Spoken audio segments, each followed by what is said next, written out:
Owen, Sir Richard Owen. Eles começaram a ser descobertos mais ou menos por volta dos anos 1800, bem no comecinho, 1820, pelo Dr. Gideon Mantell, ele e a esposa dele. Aí tem o caso do iguanodonte. Havia uma quantidade muito grande deles. Por exemplo, na região do Araripe do Brasil, é um dos lugares onde você encontra a maior quantidade, por exemplo, de pterossauros, os que voavam. Tem muitos deles ali, já foram descobertos mais de 350 fósseis de pterossauros naquela região. Agora, sabe o que me impressiona? Essas são pedrinhas dos incas. Os incas pegavam algumas pedrinhas e pintavam a história da pessoa que morreu e colocavam a pedrinha junto.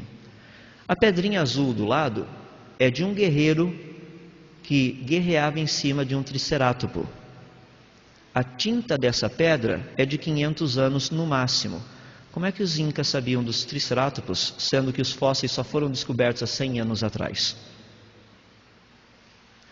O outro de cima ali é um guerreiro que provavelmente morreu lutando com 2 Tyrannosaurus Rex. Como é que eles sabiam do Tyrannosaurus Rex, sendo que os fósseis do T-Rex só foram encontrados no finalzinho dos anos 1800? E a tinta data de 500 anos atrás. E assim a coisa vai. 1925, no sul da Califórnia, encontraram a cabeça de um plesiosauro na praia. Essa foto saiu inclusive em jornal. Só que isso não faz parte dos nossos livros. 1977, foi pescado esse negócio num barco pesqueiro, perto da Nova Zelândia. Um rapaz que estava fazendo oceanografia, tirou fotos, recortou um pedaço. O Japão inclusive lançou um selo comemorativo de 50 ienes da grande descoberta do século.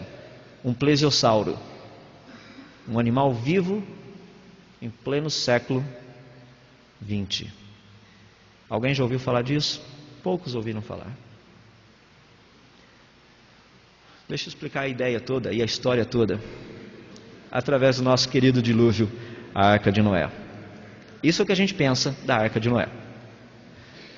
Dilúvio tem muitos relatos, mais de 250 deles. São muitos. Inclusive um deles, que é do épico de Gilgamesh, babilônico. Se você olhar, por exemplo, o dilúvio, deixe-me dar uma visão geral. O que eu estou fazendo do dilúvio aqui nesses próximos cerca de 10 minutos, é dar para vocês aquilo que são 8 palestras, que seria um curso de 4 anos. Mas a gente vai tentar fazer isso em 10 minutos, pelo menos para dar uma ideia. O que vocês estão vendo aqui é a genealogia de Adão até Noé. O dilúvio ocorreu no ano 1656, após a criação de Adão. Tem algumas coisas muito interessantes que dá para a gente pensar a respeito disso. Por exemplo, qual seria a população? Se eu usar a metodologia normal, só que pegar metade da população, metade da quantidade ou da taxa de crescimento, na época do dilúvio nós teríamos cerca de mais ou menos 4,5 bilhões de habitantes na face da Terra. Começando só com Adão e Eva. Se você colocar guerras e todos os outros negócios aí, você teria entre 700 milhões a 2 bilhões de habitantes. Só para a gente pensar, por que Noé não colocou na arca dele tio, tia, avô, avó, irmão, irmã, sobrinhos? Porque eles também não acreditavam. Se eles acreditassem, eles teriam ido juntos. Dá para imaginar você contra pelo menos 2 bilhões? Você estaria na CNN todos os dias, o pessoal fazendo chacota de você, direto. Mas falando a respeito rapidamente só de Noé, aí está um pouquinho da descrição dele. Foi o 10º depois de Adão, nasceu no ano 1056 da criação, morreu no ano 2006 da criação. Abraão tinha 58 anos quando Noé faleceu, então dá para ver algumas coisinhas aí. Ele viveu 950 anos, viu até a sua 10ª geração, teve 3 filhos que a gente já conhece, a profissão dele era fazendeiro. Ele construiu um barco. Esse barco, chamado a Arca, provavelmente está localizado nesse lugar chamado Monte Ararat. A vista do Ararat, visto de baixo, visto de cima de satélite. É muito difícil encontrar esse negócio. O Ararat tem uma camada de gelo em cima dele de 32 quilômetros quadrados. Imagina procurar um barco ali dentro.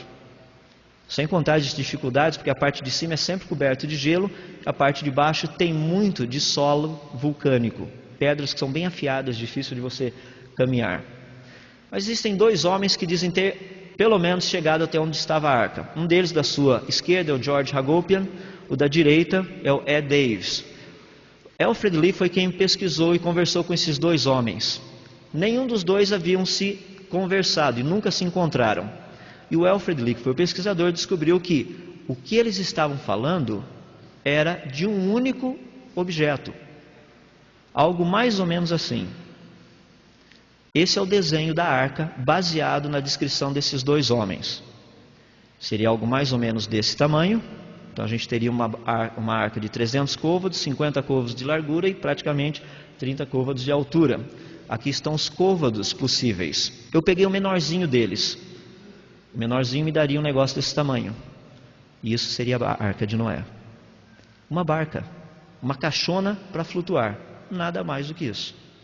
Agora, o que é interessante nessa caixona, quando a gente compara o tamanho dela, olha o volume, olha o peso bruto, olha o deslocamento, dá uma olhadinha no que cabia, mas olha na imagem agora, porque isso daí é proporcional. Isso é um homem, aquilo é a arca. Dá para ter uma ideia da arca de Noé? Isso é a arca. Gostaria de apresentá-los a arca de Noé. Não aquele primeiro desenho que é o que a gente encontra, inclusive nas nossas historinhas de escola dominical. Está na hora de rever os seus conceitos. Falando isso para vocês. Pensa nos aspectos estruturais da arca. Por que Deus deu certos mandamentos para Noé? Deu certas prescrições a respeito de construir a arca? Tinha que ter várias divisões, 3 pisos. Ali está aquela abertura que ele fala, uma abertura de um côvado em cima. Ele tinha que ter 3 compartimentos, e aí estão os 3 compartimentos. Tinha uma razão do porquê desses 3 compartimentos. Qual era a razão? Nós somos informados que praticamente esse negócio ficou quase que, esses 2 compartimentos de baixo, ficaram abaixo do nível da água. Porque a arca passou acima das montanhas mais altas, cerca de 15 côvados mais ou menos. Então você faz os cálculos, seria mais ou menos isso. Tem uma explicação? Tem, por causa dos animais. 2 coisas importantes, vamos tratar a respeito disso. Animal, quando Noé levou na arca, Noé não levou 2 animais de cada tipo, ele levou 2 de cada espécie. Como ele teria levado esses animais? Sem dúvida, filhotes. É assim que a gente transporta filhotes. Por que você vai pegar um dinossauro, por exemplo, um argentinossauro que tem 25 metros de altura, quando o filhotinho tem só 60 centímetros? Leva o filhote de 60 centímetros. Por que você vai levar um leão desse tamanho, quando você pode levar um leãozinho desse tamanho? Não é assim que a gente faz quando a gente traz filhotes ou animais para o cativeiro? Você traz filhotes, você nunca traz um animal adulto. Por que ter esses animais guardados na arca e 2 pisos abaixo do nível da água? Questão simples. Estava escurinho e friozinho, fazendo aquilo que vocês estão querendo. Vai encostando, o soninho vai batendo, o olho vai ficando pesado, hibernação e torpor. Ou seja, a maior parte do tempo que essa bicharada ficou na arca, eles só o quê? Dormiram. Um urso, por exemplo, que tem sido muito estudado, os ursos na área de hibernação, um urso que hiberna, a batida cardíaca dele, que normalmente é de 30 a 40 batidas cardíacas por minuto, cai para de 3 a 5. Sabe o que é legal? O urso, quando hiberna, não faz nem xixi nem cocô, não tem cheirinho ruim dentro da arca. Pelo menos não tinha. Os únicos peixinhos que estavam na arca são provavelmente aqueles que a esposa de Noé, levou e colocou lá dentro dos aquários, para deixar a arca mais bonita. Lembra que eles ficaram um maior tempão lá dentro? Tinha algum problema colocar os animais lá dentro a nível de tamanho? Não. Já falamos da microevolução ontem.